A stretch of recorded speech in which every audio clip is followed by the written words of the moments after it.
చూస్ country delight, live better. ఇప్పుడే country delight app ని download చేసుకోండి. నమస్తే, వెల్కమ్ టు సుమన్ టీవీ. నేను పద్మిని. ప్రస్తుతంతో పాటు ప్రముఖ ఆధ్యాత్మికవేత్త, వాస్తు జ్యోతిష పండితులు సుభాష్ శర్మ గారు మనతో పాటు ఉన్నారు. మాట్లాడదాం. నమస్కారం అండి. శ్రీమాత్రే నమః. ఎలా ఉన్నారండి? బాగున్నాను. ముందుగా మీకు దీపావళి పండుగ శుభాకాంక్షలు అండి. మీకు, మీ కుటుంబ సభ్యులకి, వీక్షిస్తున్న ప్రేక్షకులందరికీ సుమన్ టీవీ వారికి దీపావళి శుభాకాంక్షలు. థ్యాంక్ యూ అండి. దీపావళి పండుగ అంటే అదో అద్భుతమైనటువంటి ఎమోషన్ అని ఖచ్చితంగా చెప్పుకోవచ్చు. పిల్ల పెద్ద అందరూ కూడా ఎంతో ఆనందోత్సాహాలతో జరుపుకునేటటువంటి one of the beautiful festivals అని చెప్పుకోవచ్చు.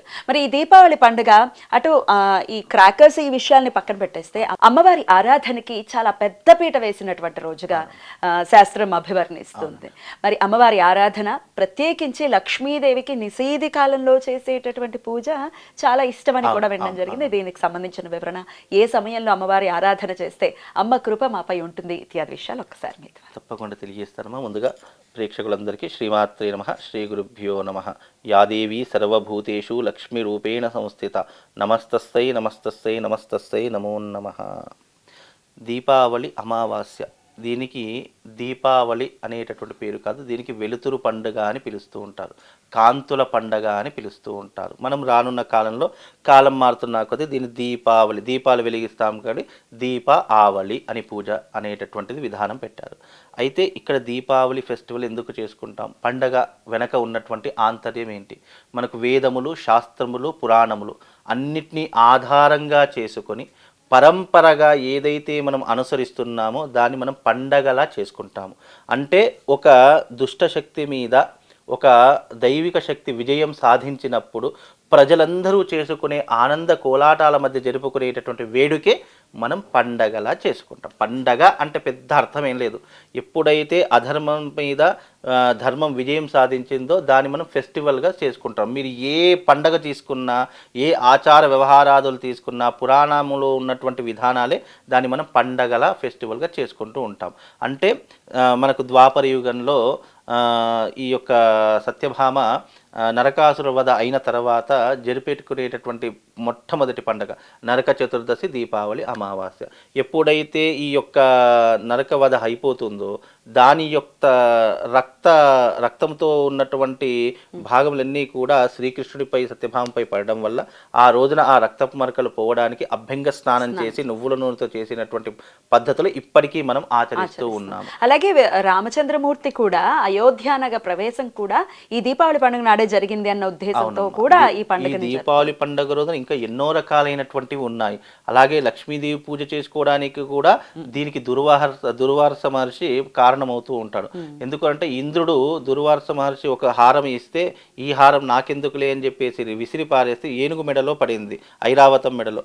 ఆ ఐరావతం ఏం చేసింది, దానికి ఏం తెలియదు కాబట్టి అది కాళ్ళ కింద వేసి తొక్కేసింది. అప్పుడు దుర్వాస మహర్షి శాపం వల్ల ఆ ఇంద్రుడు ఇంద్ర పదవిని పోగొట్టుకుని భూలోకంలో పిచ్చివడలా తిరుగుతూ ఉంటే అప్పుడు విష్ణుమూర్తి దగ్గరికి వెళ్ళి శరణు వేడుకుంటే విష్ణుమూర్తి అన్నాడు, దీనికి నువ్వు మళ్ళీ పుణ్యము ఇంద్ర పదవిని పొందాలంటే ఇంద్ర పదవిని ఇచ్చేటటువంటి అధికారము కేవలం శ్రీ మహాలక్ష్మికే ఉంటుంది, కాబట్టి శ్రీ మహాలక్ష్మి అమ్మవారిని వేడుకుంటే నీకు ఏదైనా మంచి జరుగుతుంది అని విష్ణుమూర్తి చెప్పాడు. వెంటనే మహాలక్ష్మీదేవికి సంబంధించినటువంటి మంత్రానుష్ఠానం చేసి యజ్ఞ యాగాదులు చేసి ఎన్నో రకాలైనటువంటి ప్రయత్నాలు చేసి మహాలక్ష్మీదేవిని ప్రసన్నం చేసుకొని మళ్ళీ ఇంద్ర పదవిని పొందాడు. అది పొందినటువంటి రోజు ఎప్పుడు అని అంటే ఈ అమావాస్య రోజునే పొందాడు. అందుకే అమావాస్య రోజున లక్ష్మీదేవిని పూజించడము అనేటటువంటిది ఆనవాయితీ. అలాగే ఇంద్రుడు కూడా అన్నాడు, ఏమని, అమ్మ నీవు నా ఒక్కదానికే కాదు సామాన్యమైనటువంటి భక్తులకు కూడా కరుణా కటాక్షాలు కలిగించవమ్మా అని చెప్తే ఎవరైతే నిశ్చలమైనటువంటి భక్తితో నన్ను వేడుకుంటారో ఈ రోజున వాళ్ళందరికీ తప్పకుండా సుఖభోగాలను నేను కలిగింపజేస్తాను, వృత్తి వ్యాపారాదులలో నేను వాళ్ళకు అండగా ఉండి అన్ని రకాలుగా నేను వాళ్ళకు వెన్నుంటి నడిపిస్తానని చెప్పేసి ఇచ్చినటువంటి వరప్రసాదమే ఈ రోజున మనం దీపావళి పండుగ జరుపుకుంటాం. మరి ఏ సమయంలో అమ్మవారి ఆరాధన ప్రత్యేకంగా చేసుకోవచ్చండి? మనం అమ్మవారి యొక్క ఆరాధన అమావాస్య ఘడియలు ఉన్నటువంటి సమయంలో చేసుకోవాలి.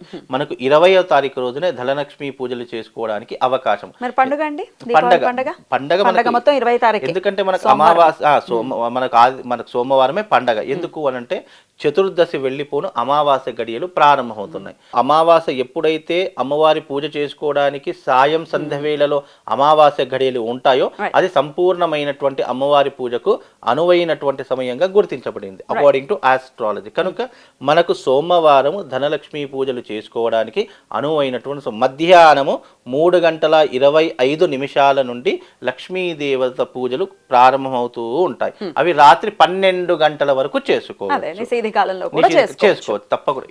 నిజానికి లక్ష్మీదేవి పూజ చేసుకోవడానికి అనువైనటువంటి సమయం సింహలగ్నంలో చేసుకోవాలి. సింహలగ్నం చాలా విశేషం. అది రాత్రి 11:25 నుంచి 12 గంటల మధ్య కాలంలో ఉంటూ ఉంటుంది. ఆ సమయంలో చేసుకుంటే విశేషమైనటువంటి అనుగ్రహం కలుగుతుంది అని శాస్త్రం. కానీ అందరూ ఒకే సమయంలో చేసుకోలేరు. అందరు అర్చకులు ఒకే సమయంలో చేయాలి అన్నా కుదరదు. కాబట్టి మనకు 3:20 నుంచి ముహూర్తాలు ప్రారంభమవుతాయి. ఆ తర్వాత 12 గంటలకు మధ్య రాత్రి వరకు ఈ పూజలు కొనసాగించుకో. బెస్ట్ కాలం అమృత ఘడియ కాలము ఎప్పుడు అని అంటే గనక ప్రదోష కాలము, అమృత ఘడియ కాలము 6:25 నుండి 8:35 అమృత ఘడియ కాలము. ఈ సమయంలో పూజ చేసుకోవడం ఇంకా విశేషమైనటువంటి కాలముగా శాస్త్రం చెప్పిందమ్మా. ఎలా ఏం ఆరాధన చేయమంటారు, ఎలా చేయమంటారు అమ్మవారికి? ముఖ్యంగా దీపావళి అంటే కేవలం లక్ష్మీదేవి ఆరాధననే కాదు, 5 దేవతల యొక్క ఆరాధన చేసుకోవాలి. గణపతి, తర్వాత ఇంద్రుడు, తర్వాత లక్ష్మీదేవి, తర్వాత కుబేరుడు, తర్వాత శ్రీమన్నారాయణుడు. ఈ 5 దేవతల యొక్క ఆరాధన దీపావళి అమావాస్య రోజున తప్పకుండా ఆచరణ చేసుకుంటే శుభం లాభంతో పాటు అదృష్ట యోగం కలుగుతుంది అని శాస్త్రం. ఏ రకంగా ఆరాధించాలి అంటే ఈ మధ్య కాలంలో చెయ్యకూడనటువంటి 2 తప్పులు చెప్తాను వినండి. లక్ష్మీదేవి పూజ అంటే మనం గుప్తంగా చేసుకునేటటువంటి పూజ అని ప్రతి ఒక్కరూ అర్థం చేసుకోండి. ఈ మధ్య కాలంలో దీపావళి వచ్చింది, లక్ష్మీదేవి పూజ వచ్చింది అని అంటే చాలు చాలా మంది లక్ష్మీ అమ్మవారి దగ్గర డబ్బుల కట్టలు పెట్టి పూజ చేస్తున్నారు. అది చాలా తప్పు. ఎందుకు చేయకూడదు అని అంటే లక్ష్మీదేవి చంచలమైనటువంటిది.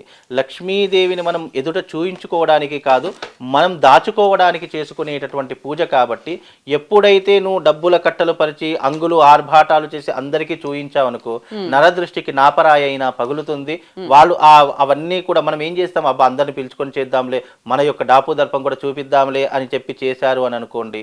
నరదృష్టి అనేటటువంటిది ఎప్పుడైతే దాని మీద పడుతుందో లక్ష్మీదేవి వెంటనే అక్కడి నుంచి వెళ్ళిపోతుంది అని శాస్త్రం. అందుకే లక్ష్మీ పూజ అంటేనే గుప్తమైనటువంటి పూజ.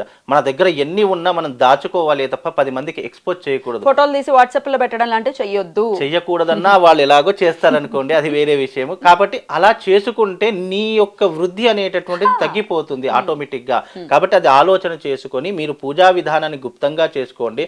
లేదా అవన్నీ అంగులు ఆర్భాటాలు లేకుండా నీకు లక్ష్మీదేవి పూజ చేయమన్నారే తప్ప నీకు లక్ష్మీదేవి ఉంటుంది కదా అని చెప్పేసి డబ్బుల కట్టలో, బంగారపు కట్టలో లేదా చిల్లర నాణాల్లో వెయ్యి మీ పూజ చేయమని చెప్పలేదు.